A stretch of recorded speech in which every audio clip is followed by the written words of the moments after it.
All right. Just in case you didn't get to hear enough of our voices this past weekend, we're back with some more randomness to talk about here on your favorite podcast that covers Orange County Soccer Club. That's right. This is the Orange and Black SoccerCast. Towards the near post, deflect, and it's in. Darwin Jones with the response for Orange County. And it is a massive one. Austin Bold dominant in the last 10. Forrester in the middle now, gets around a few defenders. Forrester with the outside of right foot. What a strike by Harry Forrester. It's the opening goal for Orange County. He's looking for you. Heads it down, back post. Opportunity and a goal! A beautiful goal by Orange County. This is the Orange and Black SoccerCast, the first and only podcast dedicated to Orange County Soccer Club, its fans, and supporters. Follow us on Twitter at OCSC_SoccerCast or on Facebook at Orange and Black SoccerCast.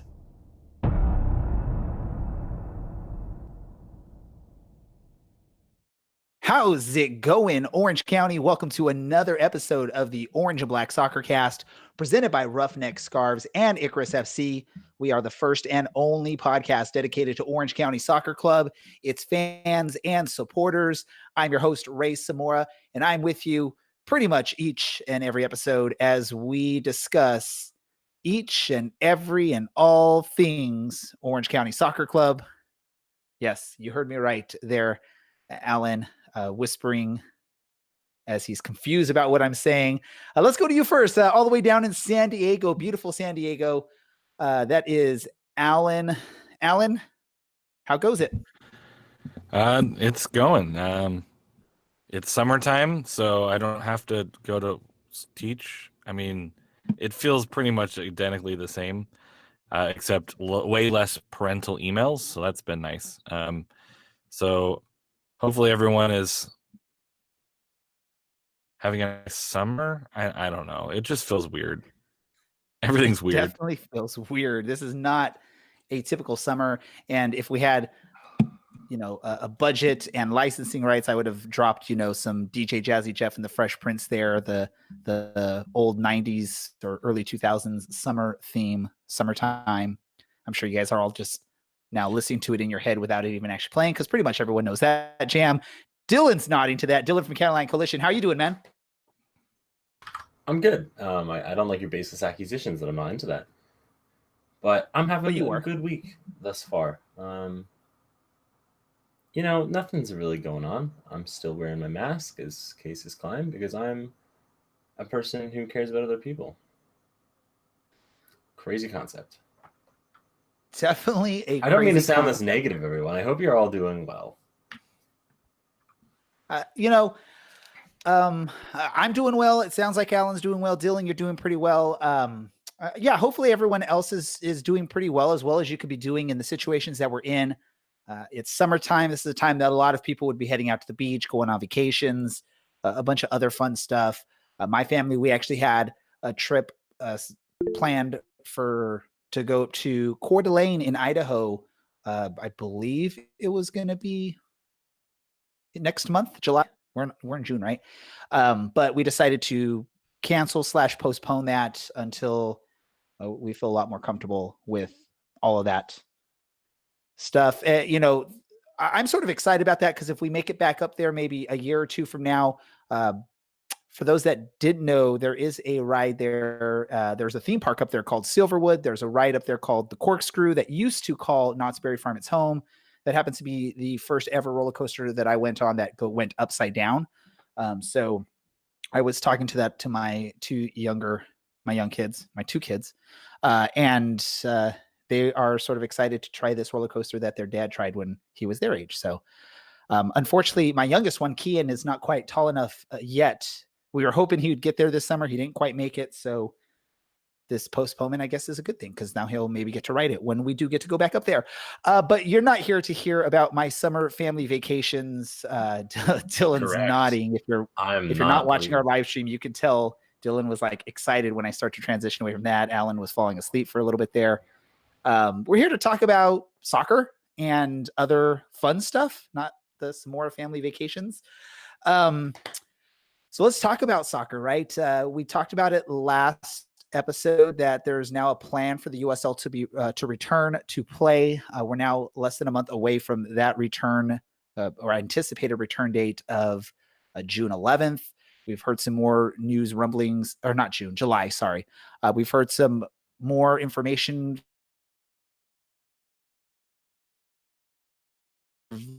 leaking out.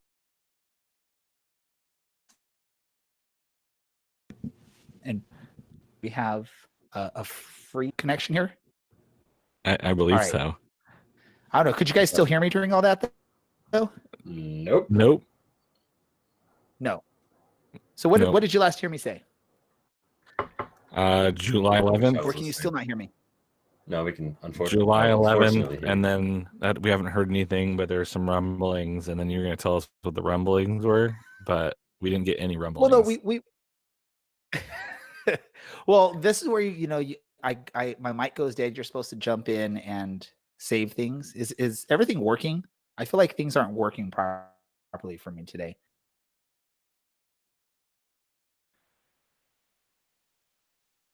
Ooh.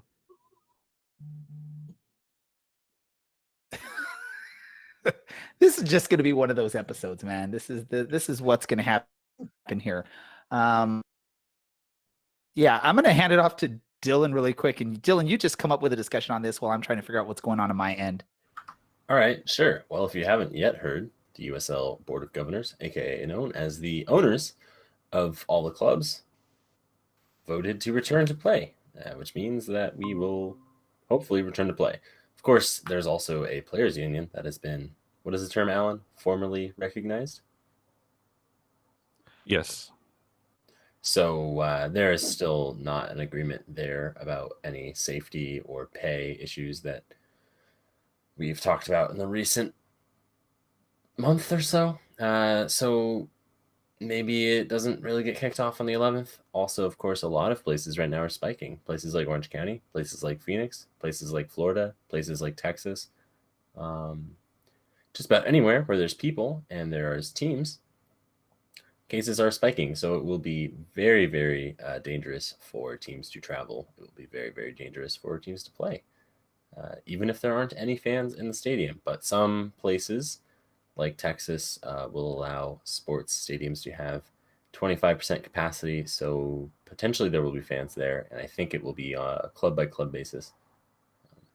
In brighter news, the league said that they would not punish anyone for any silent or maybe even vocal protests when the season does restart.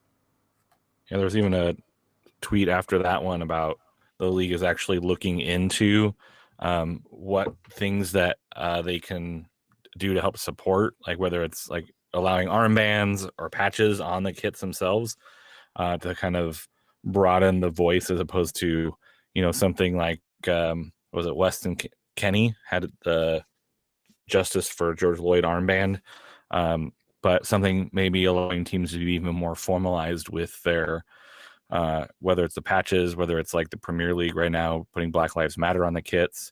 It seems like the league is open to allowing teams to go pretty far with what is allowed by your uniform code, essentially. So that's pretty positive that they said we're actually moving the opposite direction that the NFL did, or the U.S. soccer as well, where they try to eliminate any type of political protests. They're saying we're going to find ways to try and support the players, because if the team feels that way, then we should be supporting the team. Well, and some more interesting stuff with this, with the change of format with the MLS, with what they're doing for the season. It sounds like there's a decent chance that there'll be no two teams playing in the USL. At least we're hearing a lot of potential dropouts from two teams. I don't know if each and every one will. Who knows? Maybe with Real Monarchs, they sort of will decide to come back because they're defending champions. But I think a lot of USL fans are going to sort of get their wish and have no two teams playing in the USL, which might be an interesting change depending on how the season goes. And maybe it'll help pave the way to getting the two teams more into like maybe a League One scenario, and allowing the USL to be strictly teams that are really trying to compete for the USL Championship and not strictly developing players for their parent club. What are your thoughts, Dylan? It's a bit of a complicated situation because I don't think that teams like Los Dos or like T2 honestly provide much of a benefit to the USL, but teams like the Baby Bulls and teams like the Monarchs do a very good job of being competitive, even though both of those teams are basically pure 2 teams. They are well established. It doesn't really matter that the Baby Bulls bring 50 fans to a game if they're lucky. They're very good at what they do, and players all over the USL and even now in MLS and quite a few abroad got their first professional starts with the Baby Bulls. So some benefits, definitely. Looking at that kind of USL isolationist group, they're probably thrilled with it because it means no pure 2 sides. Maybe this is kind of how they get out of the league as well. There's definitely some legal issues that would arise from this, but as it stands, I don't know. It's a nice away day when it's a 30-mile drive to Carson for a match. But now we only have a hour drive down to San Diego. That's not too bad of a drive to get to. Do you drive down there? Yeah, geez. I'm scared. I'm never getting in a car with you again. Well, I am South Orange County, so I'm a little bit closer. Probably takes me about 20 minutes to get down to the county border, and then what is that? Another like 45-minute drive from there, or what? I don't know. Anyway, do you know, Alan? It would take me like an hour and a half. Talk about it. I'm going to pull up the Google Maps just to sort of see. From Championship. Maybe I do drive fast. Who knows? This is the Orange and Black Rays Vacation Plan roller coaster cast. Pull out your Thompson guide. I agree somewhat with the 2-team thing. I think if you look at Real Monarchs squad from last year, the one that won, like that's a solid USL squad. Like they have some youth in it, like the keeper. But when you look at kind of the guys who are playing in some of those roles, they're kind of established USL or up USL. So some of those 2 teams, when they look to win, put together like solid USL sides, like guys who are on the borderline, possibly up to MLS, but then also you're developing some of your academy guys. But T2 tries to be competitive a lot, but I just there's literally no, I shouldn't say literally, there's no way that MLS can have some kind of expanded roster-ness in Orlando and those 2 teams to exist in any real competitive form, because most of those guys who are borderline guys are going to go to Orlando because they're going to need them.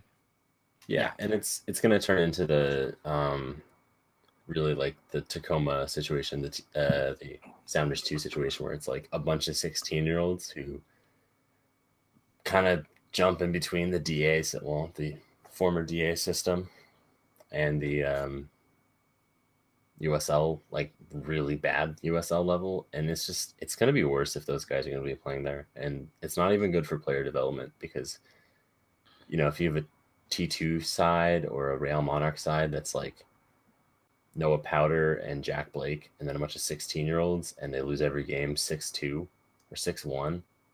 They're not learning anything besides how to lose. So that's not really providing a benefit. It'll be a nice thing, I think, to cut down on the amount of travel, though. T2 and Seattle are quite a ways up there. Even if you live in Sacramento, even if you live in Reno, that's still a pretty long trip. So cutting out some of those teams will make a pretty big difference, and hopefully improve some level of player safety. And even what happens with teams like RGV and Reno, where Reno has been working and almost relying on the San Jose Earthquake organization, even if they're not sending those guys down, does that hurt them? Does it benefit them? Because we've seen a couple instances where those teams get hosed by guys showing up and not really fitting in. So is there a downside to some of these affiliated teams? Maybe not straight 2 teams, but affiliated teams where they might not get a couple players? Or is this an opportunity for those teams to kind of roll with what they have? I think it's a benefit. Absolutely. We've heard friends on 1868 Weekly basically say, said guy from the Earthquakes rolled in on Friday evening and played Saturday afternoon. That's not great. I think it's a pretty similar situation in RGV where they kind of just randomly get guys that the Dynamo don't include in the match day squad. If anything, that's a good test for them. I know the RGV their contract with the Dynamo is up very soon, so they will probably end up in League One, is what all the evidence seems to be pointing to, but they'll have to learn to be their own independent team. And I think Reno, maybe someday, is going to be moving to that kind of situation. I mean, we know firsthand what it's like to be an affiliate of a MLS club, and in our situation, it didn't quite work out, I think, the way a lot of people anticipated or hoped for. Whereas now we've moved on to a partnership with Rangers, which I nothing against LAFC, but Rangers is a lot better quality organization. They've been around a lot longer, and it benefits that you're on the other side of the world too, because with the LAFC thing, you had a club telling you basically what they wanted you to do with their players, and then they could easily pull a player back if they wanted to. And that happened with us with any MLS club we were dealing with. I mean, we all remember Alex Cronali a couple years back where he was back and forth. And, Dylan and I mentioned a few times on this podcast that his head wasn't in it anymore when the playoffs rolled around, because he now had a taste of MLS play and he was hoping to stick around there, at least with a partnership with a club like the Rangers, or a club. Yeah. Well, I don't know if you say that, how you say that in that situation. The soccer? A club like Rangers. Welcome to the Orange and the Black, the SoccerCast. There we go. So a club like Rangers, that partnership, the teams, the leagues play different times of the year, and B, they're not going to be recalling their players back and forth because they're not going to want to put players through that type of travel throughout a season or throughout a calendar year. So that's pretty awesome. I'm looking at what some of you guys have been talking about, how it might not be the easiest way or easiest thing to get rid of all two teams. But with USL's, they're developing League One. They're trying to grow that brand. Why would that not be more of a better place? Or do you guys think that would be a better place for, if not all, most of the two teams, basically use it more as a developmental platform? You're still, the USL is still trying to push League One as a quality third tier in the US. They are part of the ESPN broadcast, so those matches are still visible to fans and people that want to follow these maybe young players that are developing, hoping for big time play.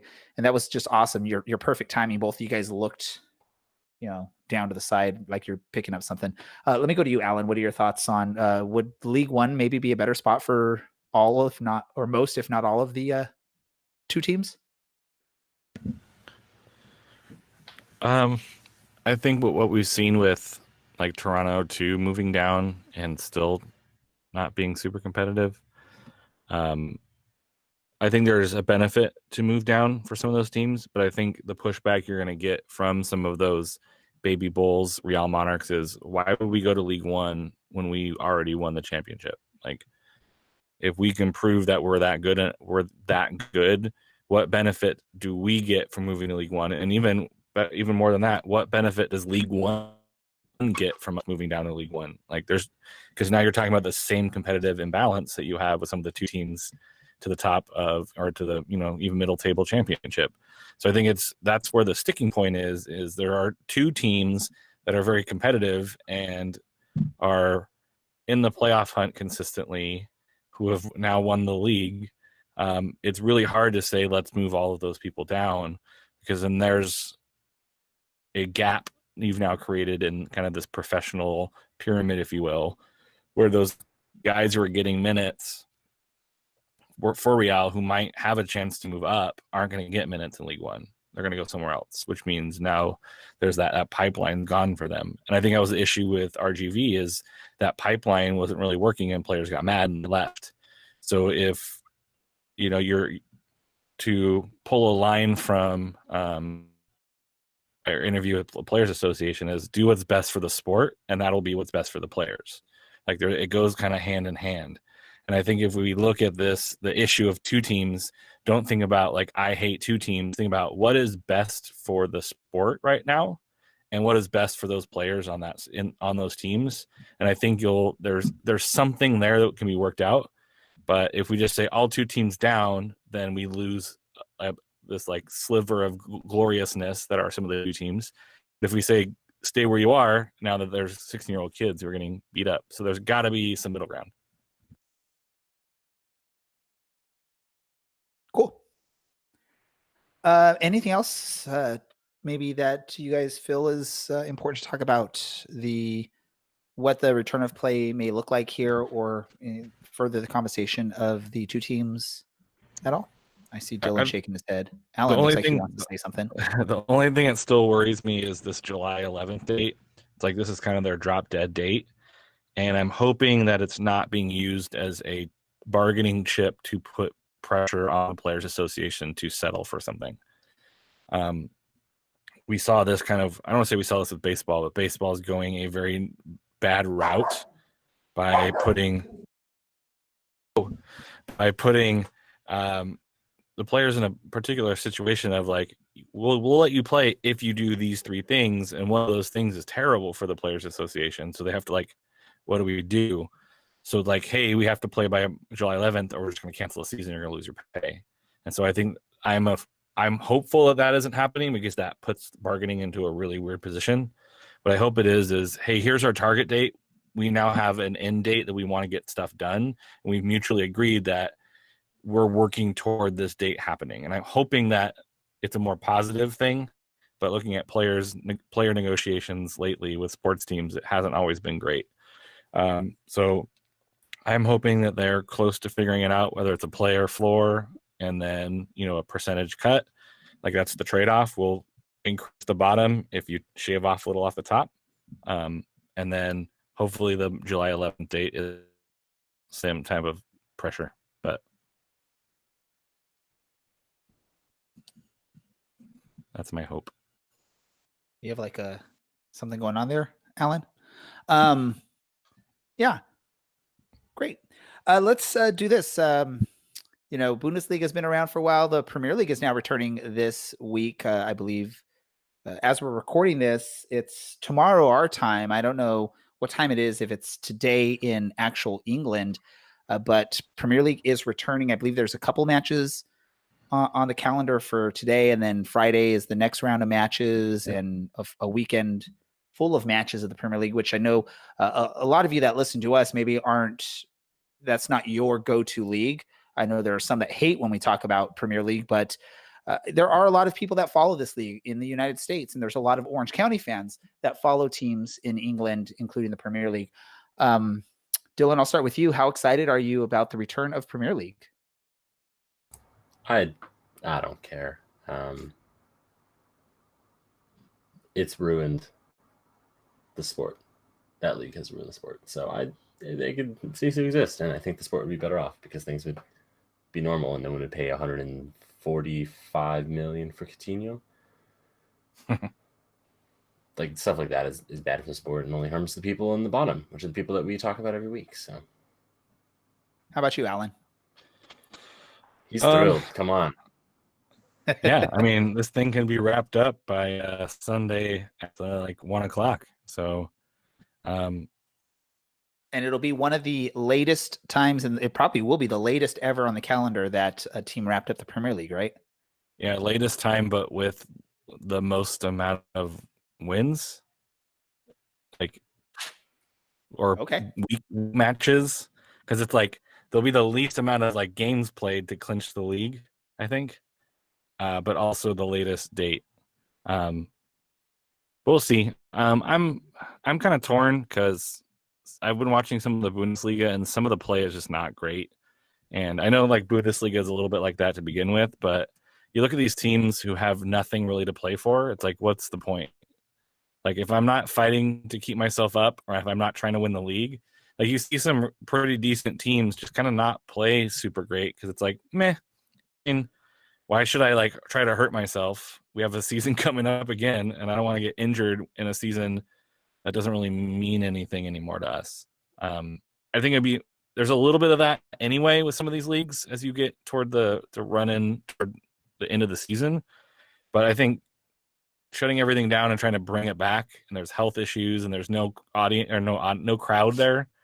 I think there's not a lot of reason to be motivated. Like if the fans were there, I think they would be more motivated. Like, we got to play well for them. But I don't know. I'm a little bit either way. That makes it difficult, right? Because I would believe an argument can definitely be made that for soccer or fans, one of the most important sports for fans interacting with the players, being at the matches or the games, would be soccer. Fans play a big part of the atmosphere in boosting up the players on the pitch, just with what they bring.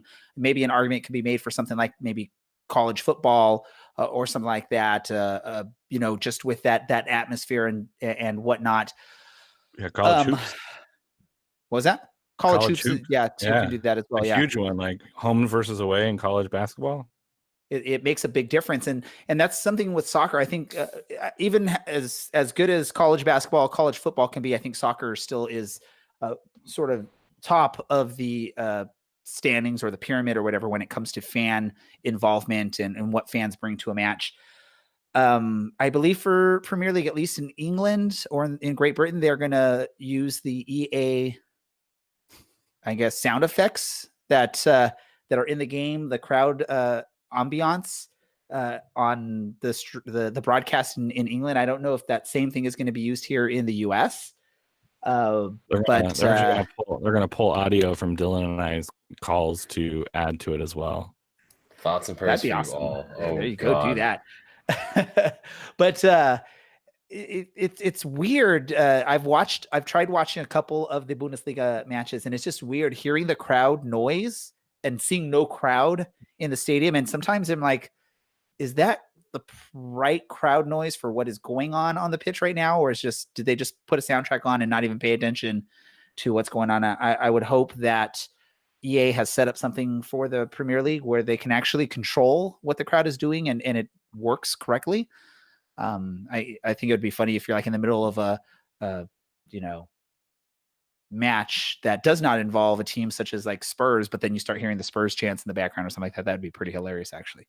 But yeah, in La Liga, I watch Real Sociedad, and they put like digitally printed, but imposed, like it wasn't like fans, but it was just like color, so it wasn't just empty seats. And I don't know if that made it like worse. It made it feel more like a video game where it's like, I was gonna say, it's like old cool like video. Sega Genesis crowd. Yeah. But it wasn't like individual people, it's just like various flakes blur. of color. Yeah. A blur or pixels going on in the stands. Yeah. It'll be interesting. I'm sort of excited for it just because this will be the first return of sports where it's a team that I actually follow quite a bit involved. As long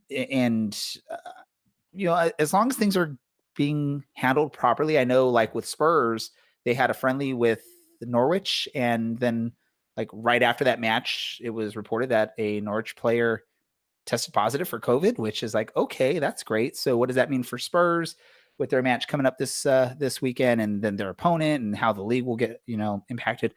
I mean, we'll have to see what happens with all this. It's difficult. It's tough because people want to be able to watch sports, but you also want to make sure your players that you cheer for are safe out there, which is tough. I want everyone to be safe. I'm hoping the leagues are doing it the right way. And if it ends up showing that it's making things worse, hopefully they would be willing to then just scrap the season again and just sort of scrap it or whatever. So we'll have to see how that works out. And I'm sure whatever happens with that league, what's been happening with Bundesliga and any other leagues that are returning to action, that's things that the USL is looking at, hopefully, and MLS is looking at, and other sports to figure out what their plan is going to be and if they should or should not return. Well, NWSL starts in what, like 11 days? Yeah, that'll be pretty awesome. Now, it's horrible for me to be asking this, but where can we watch those matches? Is there like an actual CBS? It's on their streaming service. But Okay. if you wait till right before the season or the tournament kicks off, I think you get a week trial, and then it's a month for $5 or $6. So you can essentially watch the entire tournament for $6 if you plan your purchases correctly, and if not, it is $12. Like the entire tournament. The kickoff times are a little bit weird. It's like I think like 10 something and 8 o'clock.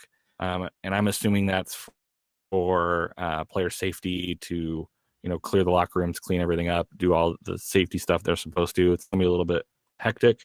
I know BGN is going to be covering it in some type of written capacity with previews, recaps, and so I know that there's stuff going to be coming out through BGN about it. The Athletic has some pretty good writers covering the NWSL, so now might be a time to support them as well in their endeavor to be the first league in the United States to return to play. So I think fair weather, I might talk them into all of us like picking a team and putting some money on it or something to make it for charity and make it interesting. Cool. That could be our playing for pride draft this year. Do yeah, we could maybe try that. Draft 2 teams, create some point structure. Yeah, we could figure that out. Let's put that together. All right. Alan, put together the rules of that guarantee. in time so we can get that taken care of. We can do a draft. You said it's like in 11 days, so we'd probably be able to on the next episode do the draft and go from there. Yeah, we definitely got to do something for Playing for Pride. It's something that we've done since our first year. When we first started, it was like a month in as our podcast, and we're like, oh yeah, Playing for Pride, let's do this. It's something we've done ever since, and we want to continue to do that. Let's move on really quickly before we wrap things up. This will be a little bit of a shorter episode. Video game soccer. Alan and I are both participating in it for the EUSL Championship. It's a 2-match week this week. Alan, do you have 2 matches, or do you have an opponent that's not going to be around so you get an automatic win? I just have one because I'm ahead of game from everybody else. Okay. I think I'm on 15 and everyone else is on 14. So I think at some point I played 2 matches and someone else didn't. Yeah, I'm on 15 and almost everyone else is on 14, 13, 12. So I think I only have one, so other people can catch up. Have you scouted your opponent this week? Do you know who you're playing? Do you know anything about him? I think I'm playing like one of the guys at the bottom of the league. It'll be a competitive match then. That R. Ryman or whatever his name is, RC Ryman. Yeah, he's at the bottom of the league, I think. So we'll see. Caleb Ryman. Do you guys have it scheduled yet, or not scheduled? Or not scheduled yet. Perfect. We'll have to keep a lookout. Make sure you throw that up. Let us know. Let social media know so people can watch your match. Okay. I will be participating in 2 matches this week, and they are both winnable matches. So I'm sort of excited about that. And I'm still sitting in 9th in the league.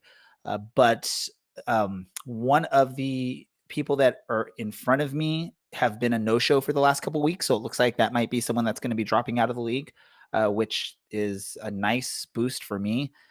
And also just looking at my opponents compared to some of the other opponents, I have a chance to gain some points. My goal differential sucks, but I can gain some points on the table and move on up. And both of my matches will be this Saturday at 6 and 6:30. So it's going to be a back-to-back doubleheader for me. I know Dylan is hopefully going to be there for the call. If not Alan, then we'll find someone else. But yeah, it'll be fun. And it's if you didn't get to watch my matches last week, it was a pretty entertaining match, back and forth. What was it? 9 goals in that match. So every time Dylan and Alan had a chance to just sort of breathe, another goal is scored. And I think, Dylan, you were the one before the match telling me, like, keep it a low-scoring match, and definitely did not do that. Yeah, we had to wait an hour for that one to kick off, and then you had to turn around and score once every 10 virtual minutes. So I was a little bit annoyed. Dylan had better things to be doing. That Yeah, I like the more Jose Mourinho or the Sean Dyche, where you put everyone behind the ball and you don't let the other team score. Maybe nick a goal or 2. Can I complain about physics on FIFA though, and on that one where my goalie saved it, bounced off of the other team's player into the goal, or is that just that's FIFA? That happens. That Okay. happens in life too. Get a better Cool. goalkeeper. Mhm. Short but sweet video game soccer talk there. Let's do this. Let's start beginning to wrap things up here, so everyone can get on with their evening. And if you're listening on this podcast, you can get on with your whatever time of day it is. Any other soccer related stuff that either of you want to just bring up quickly? Luton Town beat Brentford 4-2 earlier today. That was amazing because they haven't won a game in a while. No, there's nothing to talk about. Watch some women's soccer. Perfect. Mm-hmm. Short but sweet there, Alan. Any other just interesting stuff that you guys want to share before we get into our random thoughts? Let's go to random thoughts because you guys are just sitting there thinking. Let's go to Alan first. Your random thought for the evening or episode. My random thought is now is the time you parental units to get involved in your school board, meaning pay attention to the decisions that they're making right now, because a lot of them right now are making decisions about things that how schools do or do not reopen in the fall. So don't think, oh, they're going to decide later or they're going to take the summer to decide. They're deciding right now. So I would encourage you to reach out to your school board and share your opinions on how comfortable you feel. And I know some of us might be inundated with those kind of things, but if there's a survey, take the survey and be honest and be real, because they're making those decisions about your health and your children's health, and your students' teachers. So they're making those decisions now, and it's never too late to share your opinion with your locally elected school board. Great. Dylan. My random thought is not literature based because if you get COVID or give someone COVID, then you won't be able to read what I have to offer you anyway. This county has done an abysmal job of testing since this began, and now we're doing even worse than before, while we send death threats to our public health director so she quits, and then immediately our wonderful elected officials decide that we don't need to wear masks when all the data suggests that everyone wearing masks can reduce the transmission rate by up to 80%. So we're knowingly staring down the barrel of a double-barrel shotgun while feathering the trigger. And I guess we've kind of pulled it because no one's taking this seriously anymore. But you should wear a mask. You should stay at home if at all possible. I imagine there are some of you that are essential workers. And for you, I wish you nothing but safety, and maybe a raise. And more than anything, maybe some safety and actual recognition from everyone that you're doing something important. But yeah, my random thoughts that you should wear a mask and get involved in your schools, and probably also let's find some local politicians that don't sell out to businesses. Yeah, the mask argument always just frustrates me a little bit there because I look at it as it's a minor inconvenience for you, but it's potentially something that's going to save others, and it's not a me situation. It's about basically treating your fellow humans with courtesy and respect, and you never know who may or may not be at higher risk that you may be around. There's always the argument, well, those people should just stay at home. Well, unfortunately, that's not always possible because people still need to go out and get groceries, get food, and whatnot. So, as a I have courtesy, one more random to your thought. Okay, go for it.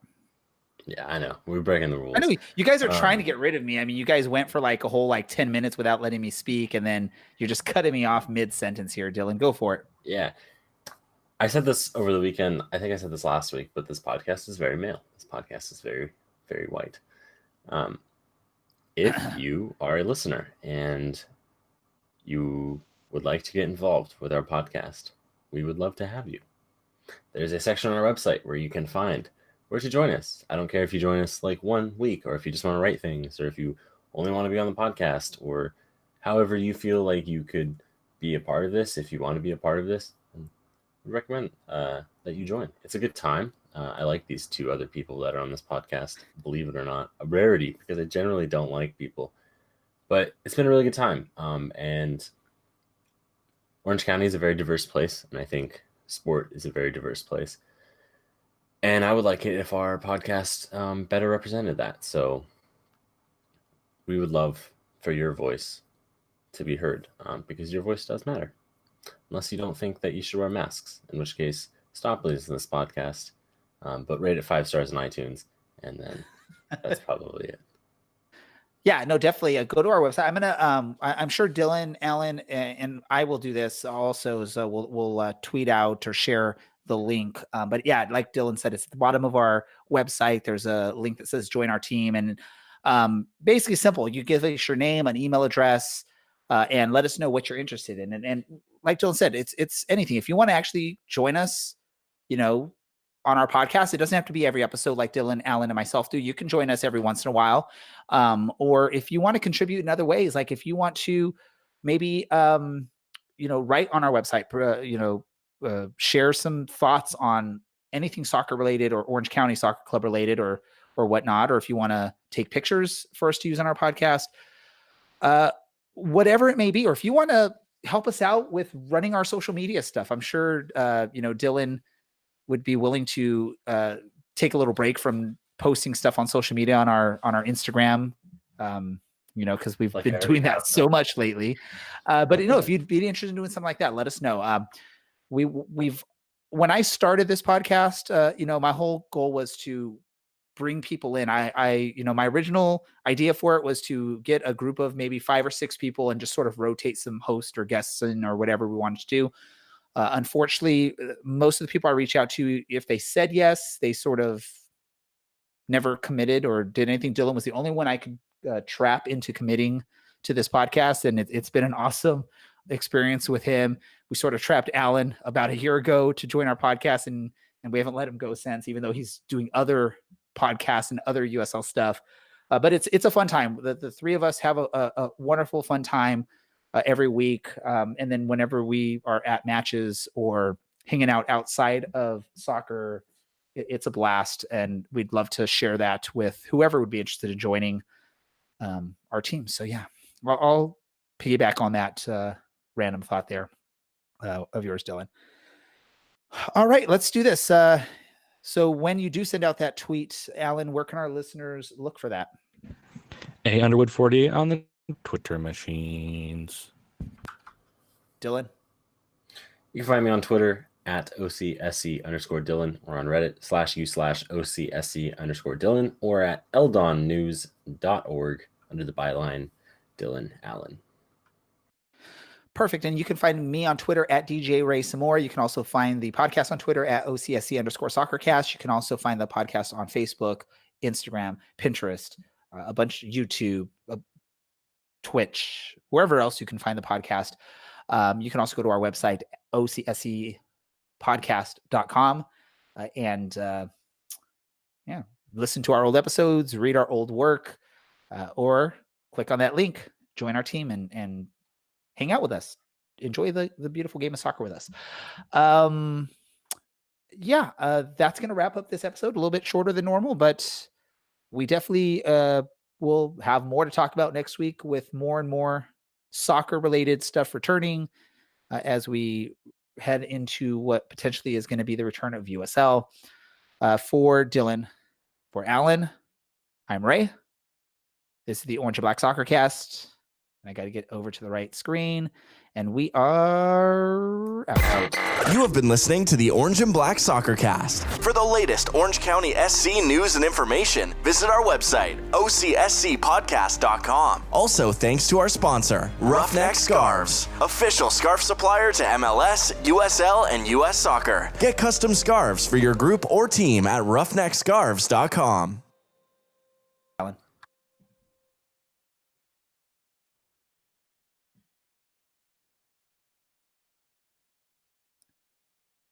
Action. Tired of the same old uniforms and cookie cutter templates from Nike and Adidas?